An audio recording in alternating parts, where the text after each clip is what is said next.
8 अगस्त 1963 की अंधेरी रात के दौरान रॉयल मेल की एक ट्रेन ग्लासगो से लंदन जा रही थी। इस ट्रेन के एक डब्बे में नोटों से भरे बैग्स मौजूद थे जो तकरीबन आज 67 मिलियन पाउंड्स या फिर 800 करोड़ रुपए बनते हैं। ट्रेन के ड्राइवर जैक मिल्स तेजी से इंजन को रात की तारीकी में भगाते हुए जा रहे थे। तभी अचानक एक क्रॉसिंग पर सिग्नल की लाल रोशनी चमक उठी। ड्राइवर के लिए ये एक एबनॉर्मल बात थी क्योंकि इस वक्त और इस जगह सिग्नल का लाल होना कोई मायने नहीं रख रहा था। खैर ड्राइवर जैक मिल्स ने फौरन ब्रेक लगाई और ट्रेन को सुनसान रास्ते में ही रोक दिया। थोड़ी देर के लिए हर तरफ खामोशी छा गई, लेकिन इसी खामोशी के पीछे छुपा था एक ऐसा मास्टर प्लान जो सदी की सबसे बड़ी रॉबरी को अंजाम देने वाला था, द ग्रेट ट्रेन रॉबरी, जिसमें ट्रेन को ही चुरा लिया। नाज़रीन, ये बात किसी फिल्म की कहानी लगती है, लेकिन रियल लाइफ में भी डाकुओं ने सस्पेंस से भरी प्लानिंग की और ब्रिटेन की सरकारी ट्रेन से लाखों पाउंड्स लूट लिए, और वो भी बगैर एक भी गोली चलाए। सब कुछ महीनों पहले शुरू हुआ जब लंदन के चंद जाने माने क्रिमिनल्स एक नए कारनामे को अंजाम देने के लिए सर जोड़कर बैठ गए। ब्रूस रेनॉल्ड्स, जो इस प्लान का मास्टरमाइंड था, उसने अपने चंद साथियों के साथ मिलकर एक बेमिसाल डाके का प्लान बनाना शुरू किया। उसके पास ब्रिटेन की national post service Royal Mail की एक सीक्रेट मालूमात थी। ये सीक्रेट मालूमात उसको रॉयल मेल के ही एक सीनियर सिक्योरिटी ऑफिसर से मिली थी जिसका नाम किसी को भी मालूम नहीं था। मालूमात ये थी कि ग्लासगो से लंदन जाने वाली ट्रेन में एक खास डब्बा होता है जिसे हाई वैल्यू पैकेजेस या फिर HVP भी कहा जाता है। उसमें एक खास दिन पर बहुत ज्यादा रकम जाने वाली थी और उनको इसी डब्बे को लूटना था। ब्रूस रेनॉल्ड्स और उसके साथी जाने माने क्रिमिनल्स जरूर थे, लेकिन उनको ट्रेन लूटने का कोई एक्सपीरियंस नहीं था। लिहाजा उन्होंने लंदन के ही एक दूसरे गैंग को इस प्लान में शामिल किया जिनको ट्रेन लूटने का भी एक्सपीरियंस था। ये बदनामे जमाना गैंग साउथ कोस्ट रेडर्स के नाम से जाना जाता था। आहिस्ता आहिस्ता टीम बढ़ती गई और इस प्लान में अब 15 से ज्यादा लोग शामिल हो गए। उन्होंने ठान लिया कि बिना गोली चलाए सरकारी ट्रेन को लूटना है। पर यह कोई मामूली डाका नहीं था कि ट्रेन को रोको और लूट लो। इसके लिए महीनों की प्लानिंग की गई। 7 अगस्त 1963 को शाम 6:50 पे ट्रेन ग्लासगो सेंट्रल स्टेशन से लंदन जाने के लिए रवाना होती है। इसको लंदन के यूस्टन रेलवे स्टेशन पर अगले दिन सुबह 4 बजे पहुंचना था। इस ट्रेन में टोटल 12 डब्बे थे और 72 पोस्ट ऑफिस का स्टाफ दौरान सफर मेल्स को सॉर्ट करने के लिए भी मौजूद था। ये ट्रेन खासकर सिर्फ पार्सल्स और पोस्ट को मुख्तलिफ शहरों में ड्रॉप करने के लिए चलाई जाती थी, इसीलिए इसको बिना रोके ही मुख्तलिफ स्टेशंस पर पार्सल्स ड्रॉप करने थे।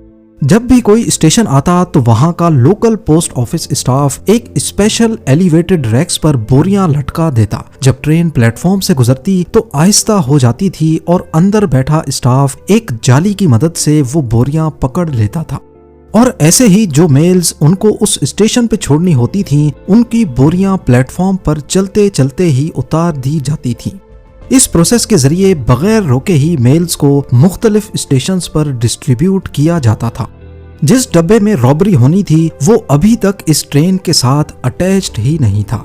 वो डब्बा नैन वैली रेलवे स्टेशन पर सेफली पार्क था। इस डब्बे को HVP यानी हाई वैल्यू पैकेजेस कहा जाता था क्योंकि इसमें ज्यादातर बड़ी मिकदार में कैश मौजूद होता जो लोग उस वक्त दूसरे शहरों में मनी ऑर्डर करते थे।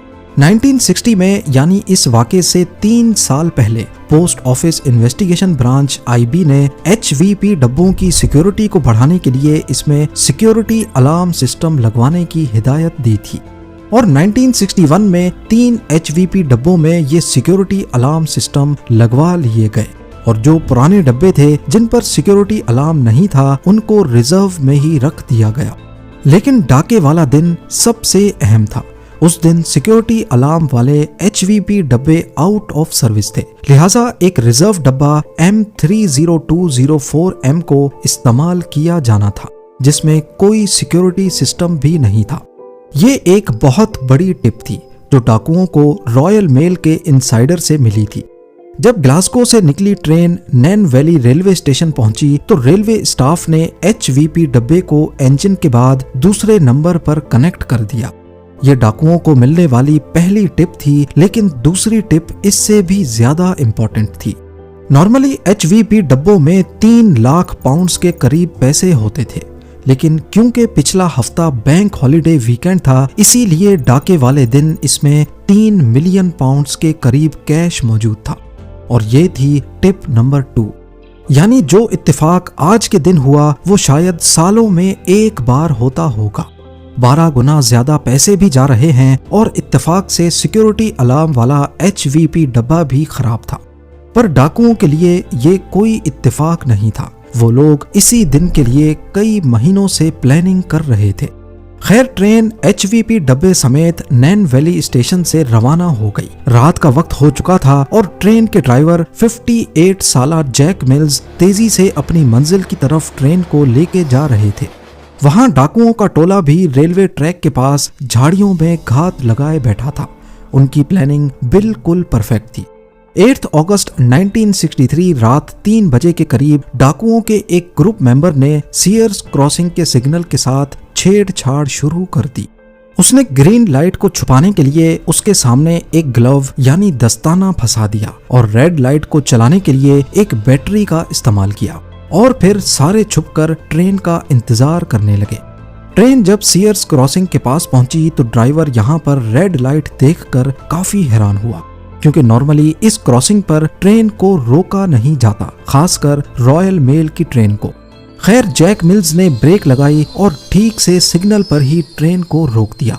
अचानक हर तरफ एक खामोशी सी छा गई। इतने में असिस्टेंट ड्राइवर, जिसको सेकंड मैन भी कहा जाता है, वो ट्रेन से नीचे उतरे ताकि लाइन साइड पर लगे टेलीफोन की मदद से सिग्नल मैन से राब्ता किया जा सके। जब उन्होंने सिग्नल पर लगे टेलीफोन को उठाया तो मालूम पड़ा कि उसकी लाइन ही कटी हुई है, जो कि डाकुओं के प्लान का ही हिस्सा था। अभी सेकंड मैन वापस पलटकर इंजन की तरफ जाने ही वाला था कि झाड़ियों से डाकू निकले और उन्होंने उसको काबू कर लिया। कुछ डाकू इंजन की दोनों साइडों से ऊपर चढ़ गए और ड्राइवर को काबू करने की भी कोशिश की। जब जैक मिल्स ने मुजाहिमत की तो एक डाकू ने लोहे की रॉड उनके सर पर मारी और वो ड्राइविंग सीट पे ही बेहोश हो गए। डाकू पूरी प्लानिंग के साथ आए थे। जिस वक्त ऊपर इंजन में ये हंगामा हो रहा था, उसी वक्त कुछ टीम मेंबर्स ने इंजन के बाद पहले 2 डब्बों को बाकी ट्रेन से अलग कर दिया। उनका प्लान ट्रेन को ही यहाँ से दूर लेके जाना था, पर आखिर कहाँ? सीयर्स क्रॉसिंग से करीब 1 किलोमीटर दूर ब्राइडगो ब्रिज था और वहीं पर डाकुओं की ट्रक मौजूद थी। वो अपने साथ एक रिटायर्ड रेलवे ड्राइवर को भी लाए थे, जिसका काम ट्रेन को ब्राइडगो ब्रिज तक लेके जाना था। यहाँ तक जो कुछ हुआ वो ठीक प्लान के मुताबिक था, पर अब डाकुओं को पहली मुसीबत का सामना करना पड़ा। वो अपने साथ जो ड्राइवर लाए थे वो इस नए इंजन के कंट्रोल्स देखकर ही घबरा गया, क्योंकि उसने कभी ये इंजन ऑपरेट ही नहीं किया था। मजबूरन डाकुओं ने जैक मिल्स को होश में लाने की कोशिश की और उसे मजबूर किया कि वो ट्रेन को 1 किलोमीटर दूर लेके चले। अब इंजन और 2 डब्बे दोबारा से चलने लगे और 1 किलोमीटर दूर ब्राइडगो ब्रिज पर जाकर उसे रुकवा दिया गया। इस दौरान ट्रेन के बाकी डब्बे जो पीछे रह गए थे, उनमें मौजूद स्टाफ को मालूम ही नहीं था कि ट्रेन क्यों रुकी है। ब्राइडगो ब्रिज पहुंचकर डाकुओं ने HVP डब्बे के दरवाजे को तोड़ा और अंदर घुसकर 5 स्टाफ मेंबर्स को ठीक ठाक चोटें पहुंचाई और उन्हें मुंह के बल रस्सियों से बांधकर लिटा दिया और अपनी कार्रवाई शुरू कर दी। HVP डब्बे में टोटल 128 बोरियां कैश से लथपथ भरी हुई थी। ये 1 पाउंड, 5 पाउंड्स और 10 शिलिंग के नोट थे। इनका टोटल वजन करीब 2.5 टन के बराबर था। ट्रेन ब्रिज पर थी और नीचे रोड पर एक ट्रक खड़ी थी। डाकुओं के प्लान के हिसाब से उनके पास सिर्फ 15 मिनट का वक्त था, लिहाजा उन्होंने ह्यूमन चेन बनाई और एक एक करके 128 में से 120 बोरियां ट्रक में लोड कर दी। बाकी 8 बोरियां टाइम कम होने की वजह से छोड़ दी गई। उनका प्लान बिल्कुल परफेक्टली काम कर चुका था, लेकिन आखिर में सिर्फ एक गलती हुई जो आगे चलकर उनको पकड़वाने में सबसे मुफीद साबित हुई। जाते जाते एक डाकू ने HVP डब्बे में बंधे हुए स्टाफ को कहा कि 30 मिनट तक यहाँ से उठने की कोशिश भी मत करना, वरना जान चली जाएगी। डाकुओं के पास एक ऑस्टिन लोड स्टार ट्रक थी जिस पर सारा कैश लोड किया गया और 2 लैंड रोवर्स भी थीं जिन पर उन्होंने गवाहों को गुमराह करने के लिए एक ही नंबर लगा रखा था, BMG 757A। वारदात के बाद वो सारे वहां से फरार हो गए। करीब 45 मिनट की ड्राइव के बाद रात के 4:30 बजे वो अपने हाइडआउट में पहुंच गए, जो वारदात की जगह से करीब 43 किलोमीटर दूर ओकली नामी गांव से करीब था। इस दौरान वो VHF रेडियो पर पुलिस की बातें भी सुन रहे थे, जिससे उनको काफी मदद मिल रही थी। ठीक उसी वक्त जब वो अपने हाइडआउट में पहुंचे, पुलिस को भी इस रॉबरी का इल्म हो गया, पर फिलहाल वो बहुत खुश थे। उन्होंने हाइडआउट पर आकर खूब मौज मस्ती की, यहाँ तक के वहाँ मोनोपोली गेम भी खेली, और वो भी असली नोटों से। पर उनकी ये खुशी सिर्फ चंद मिनटों की मेहमान थी। थोड़ी ही देर बाद उन्हें रेडियो की मदद से पता चला कि पुलिस उनको 50 किलोमीटर के रेडियस में ढूंढ रही है। 50 किलोमीटर का आइडिया पुलिस को उस स्टाफ के बयान की वजह से हुआ जिससे डाकू आधे घंटे वाली बात बोलकर वहां से फरार हुए थे। तो पुलिस को अच्छी तरह आइडिया था कि आधे घंटे में वो 50 किलोमीटर के रेडियस में ही मौजूद होंगे। ये बात सुनकर डाकू एकदम घबरा गए। अब उनका इस हाइडआउट से निकलने का प्लान जो संडे को था, वो उन्होंने फ्राइडे पर शिफ्ट कर लिया। थर्सडे वाला दिन उन्होंने सारे पैसे आपस में बांट लिए। लूटी गई रकम 2.5 मिलियन पाउंड्स के करीब थी। कुछ रिपोर्ट्स के मुताबिक हर एक के हिस्से में 1.5 लाख पाउंड्स आए, जो उस दौर में एक बहुत बड़ी रकम थी। यानी हर एक के हिस्से में आज के हिसाब से 3.9 मिलियन पाउंड्स आए थे। बाकी पैसे उन्होंने छोटे छोटे रोल्स करने वाले हेल्पर्स में बांट दिए। उन्होंने फ्राइडे से पहले हाइडआउट में हर एक चीज से अपनी फिंगरप्रिंट्स मिटाई और एक शख्स को ड्यूटी दी कि उनके जाने के बाद वो हाइडआउट को ही जला दे, ताकि पुलिस को कोई सबूत ही ना मिल सके। उसने पैसे तो ले लिए, लेकिन हाइडआउट जलाए बगैर ही फरार हो गया। इस दौरान पुलिस उन्हें पूरे बकिंघमशायर एरिया में ढूंढ रही थी। हेलीकॉप्टर्स शहर के ऊपर घूम रहे थे, जगह जगह पुलिस की गाड़ियां दौड़ रही थीं और नेशनल मीडिया पर एक बवाल सा मचा था। पुलिस ने इंफॉर्मेशन देने वाले शख्स को 10,000 पाउंड्स इनाम देने की भी अनाउंसमेंट की। इस पर हाइडआउट के पड़ोस में रहने वाला एक शख्स सामने आया और उसने पुलिस को इतला दी कि 8 अगस्त वाली सुबह यहाँ काफी हलचल मची थी। शक की बिना पर पुलिस ने फौरन हाइडआउट पर छापा मारा। ये एक लेदर स्लेट फार्म हाउस था जो डाकुओं ने 3 महीने पहले ही किराए पर लिया था।